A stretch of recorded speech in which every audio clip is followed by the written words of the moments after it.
Hello, my name is Brian Baez, and I'm going to talk about the document The Implication of the COVID-19 Pandemic in Trade by CARREÑO, DOLLE, MEDINA, and BRANDENBURGER. 2020 was a chaotic year.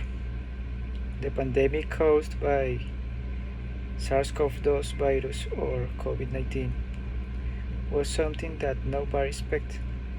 It changed the world and the way of living from one moment to another. In the European Union, as in the rest of the world, restrictions were imposed by the rulers, such as the closure of borders, mandatory isolation, biosafety elements were stopped being exported, and the mass production of this began in all territories, among other restrictions.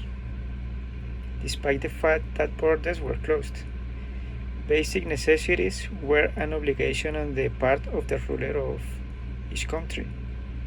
Since people must eat, for this purpose the so-called green lanes were designated for the transport of basic necessities in the European Union.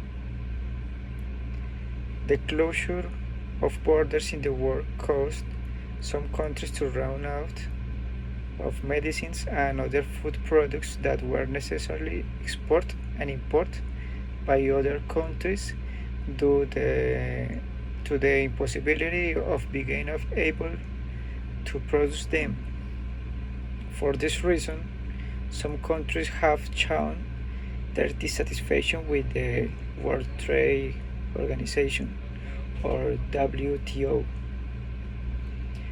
Due to needs of trade, border restrictions have been modified almost daily, making export and imports according to needs of the countries.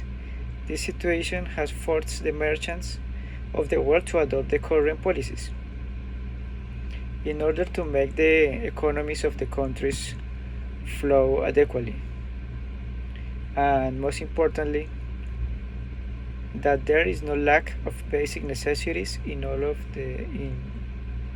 the homes of the world.